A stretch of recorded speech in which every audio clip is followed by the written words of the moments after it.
the best way to teach a child is to throw them into the deep end. This is a quote I came across around a year ago, around the time I started teaching kids swimming lessons. Now, I obviously didn't actually get first-time swimmers to begin in the deep end, but to me, this is not meant to be taken literally. This quote was said by Teresa Driscoll, a best-selling author who mainly writes about psychological suspense. Before she was a writer, she was a journalist who covered a lot of crime stories for BBC TV. Never in her life did she teach swimming, and yet the pool is such a common metaphor for sink or swim or other similar quotes that it inspired her to say that. Hello, my name is Connor Rask, and I'm a student at Pickering College. I have come here today to take a deep dive figuratively into this quote and to find out if it has any merit. When I first started teaching swimming, I was amazed at how many kids fear the water.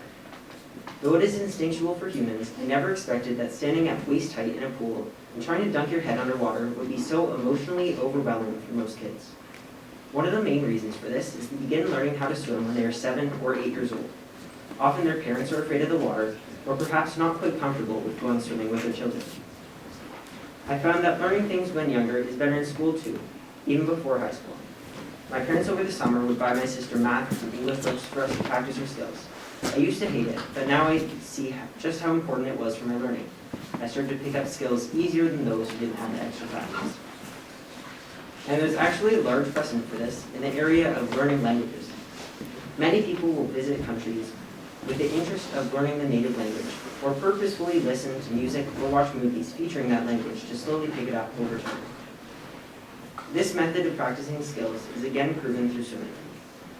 I have taught one kid from when he was in the water with his parents, and he is now swimming in preschool classes.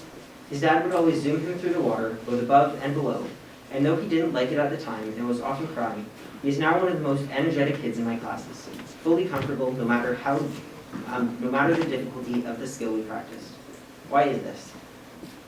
It has been well documented that learning skills when we are children is a lot easier than adults, due to a process known as neuroplasticity. According to the National Library of Medicine, it is defined as the ability of the nervous system to change its activity in response to intrinsic or extrinsic stimuli by reorganizing its structure, functions, or connections after injuries such as stroke or traumatic brain injury. When we are young, the neuroplasticity of our brain is quite high, although as you can tell by this graph, when we are in our 20s, neuroplasticity is at an all-time high. So why do they not learn better than children? Well, looking at this other graph made by Harvard University, infants and young children have a special aptitude for picking up on new things, as they either don't have to focus on it, or don't have anything else to focus on other than learning. This causes them to learn much faster and better than people who are worrying about continued payments for rent, or food, or life in general. There's one other factor that causes infants to have so much more potential for learning, and that is risk.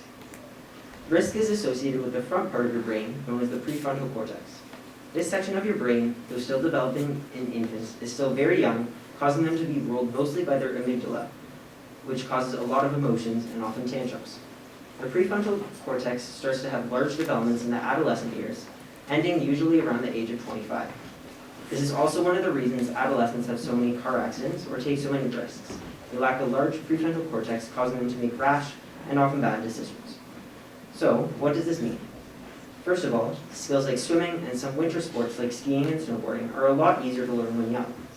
Not only is there less of a sense of risk, but they are naturally able to absorb the skills and make the connections in their brain that need to be made. So if you have an infant of your own or around them often, get them to experience as many skills as possible. Their brain is designed for learning, so much so that it is almost impossible to overwhelm them. So the best thing to do is to get them out there and make sure they're having fun. Throw them into the deep end of life, but just make sure you are there to support them. Thank you.